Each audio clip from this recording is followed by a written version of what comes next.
Hello everybody and welcome back to Pathfinder Plays, and today we have another Dead Matter discussion on the Dead Matter forums, and today's discussion comes from Acrosum, who is an active member proclaimed by the website itself.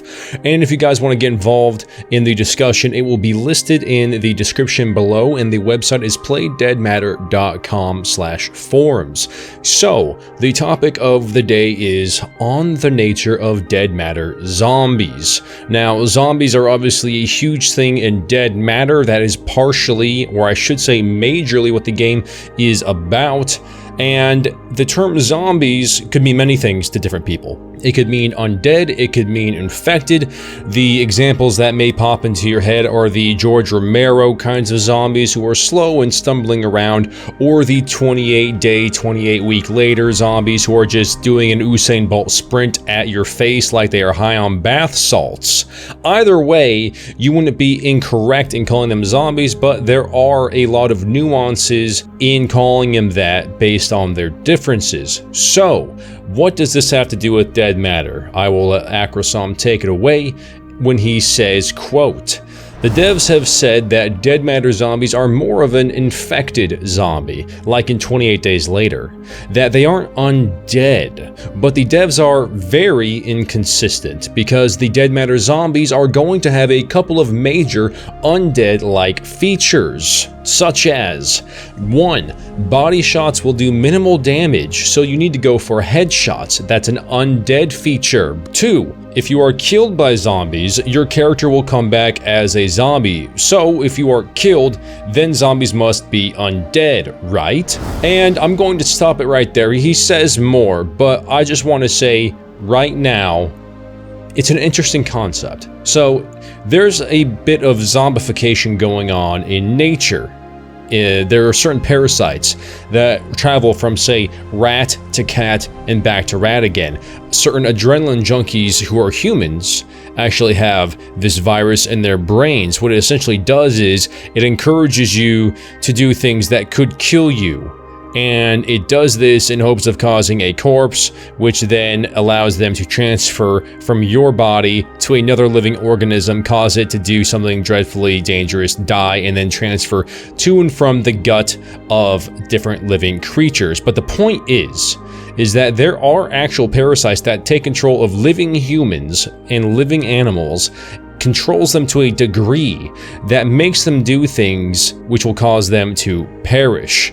Now, I don't necessarily think that it is that far-fetched to kind of tweak that existing parasite to the extent of numbing pain, acting as a sort of natural painkiller along with controlling you to that extent. I don't think that that's too far out of there, and the parasite, if it wants to control your body, it will have to obviously connect to your brain. The brain is connected to the nervous system, which is where the pain comes from, and the pain, which is the damage. And so if it's connected to your brain, it's controlling your body, it's controlling your movement, it's thus controlling how much pain you feel, and it's able to push your body past the point of death into still moving, so to speak, then I don't think it's that unrealistic, because at the end of the day, it's going to be the parasite living inside your living body. So even if your living body were to have its organs shot to bits, it would still be alive because you haven't shot the parasite.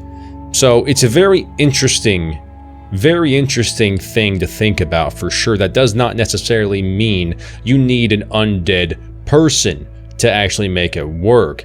As far as if you are killed by zombies, your character will come back as a zombie, so if you're killed, then zombies must be undead, right? It kind of goes into the same vein, because the term zombie kind of, a lot of it's fanciful, right? Like there's some magical force that causes you to come back from the grave, right?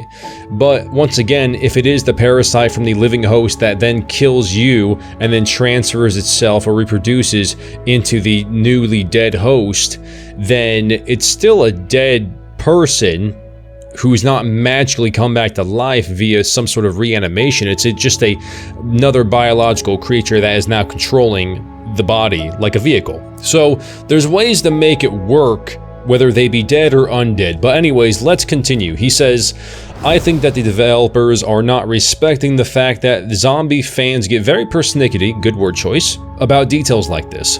Maybe not necessarily zombie survival gamers, but certainly zombie fans in general. You have to see to believe the vehemence in some of the arguments about fast versus slow zombies, how Romero zombies are the only true zombies, etc. Anyways, I'm personally probably going to mentally ignore the official lore and just think of them as undead. This avoids logical problems such as justifying why they don't all just starve to death or freeze to death in the winter, which, as I already said, if it was to be some sort of a virus or parasite that is controlling living hosts and dead hosts, they wouldn't necessarily freeze to death or starve to death because the parasite would be able to control the host whether or not the body was alive or not, because it would just be able to feed off of whatever juices is in it, and who knows, maybe it doesn't even need to feed. As a bonus, he continues, this allows the option that anyone who dies of any cause might return as a zombie so long as their brain was intact, because, quote, we're all infected now, end quote, like in The Walking Dead, which is a pretty horrific concept, and I agree that it's absolutely horrific. He then goes on to a very, what some might say, dark, I would say important discussion in terms of morality. He says, and then there is the incredibly meta issue of morality. It's a pretty D move to go around slaughtering a bunch of people who have only had the misfortune to catch a horrible disease. What if there was a cure someday? But this is not true of undead monsters. So, in terms of the morality aspect of it, I can be empathetic with that. I can see my wife, and I can look at her with love and adoration and think of all of our memories that we've had together, and then I can place her in the position of a person who has been infected by a virus or a parasite, and she is trying her darndest to literally sink her teeth into my jugular, causing substantial blood loss and pain, just for me to join her on the other side in a restless death. Is it really a D move to then kill her to preserve my own life, or to preserve the life of others I care about? No, I would say it's a very D situation that I have to be a D in. It's a very dark situation. It's a very unfortunate situation, but it is not a situation that I have conjured up myself. It is one that I would have happened to find myself in, and one in which I have to rectify. If I didn't, then I would be much like the governor off The Walking Dead, who keeps his little zombie daughter chained up, which inevitably bites him in the back. No pun intended. But in terms of the game, right? He's saying slaughtering a bunch of people. So obviously, playing Dead Matter, you're going to be going around Calgary, you're going to be going around Alberta as a whole, and you're going to be slaughtering a bunch of people. Of course, that's not the point of the game. The point of the game is not to go around, find a bunch of infected or zombie people, and murder them. The point is to simply survive, and that may include the times where you have to take the life of a person, living or infected. And that's just reality. That's just reality. Because at the end of the day, self-preservation is going to rule the hearts and minds of those who are left in a post-apocalyptic environment. Borsmeister, one of the members who chimed in on the discussion in my first Dead Matter discussion video, says, as for zombie versus infected, I think if there is a mix of both in Dead Matter, it's more because of the lot and ton of iteration in pop culture. I mean, there is a big difference between Brain Dead and I Am Legend zombies, who are more like vampires, yet we classify them as zombies, which is true. There is a huge intellectual gap between Brain Dead George Romero zombies and I Am Legend zombies. And in this case, for the survival horror to be stressful, they want the zombie to be a bit fast so he can catch unsuspecting players, but you want to make your zombies also more believable. So you want to put in the common knowledge about shooting them in the head as a one-shot kill.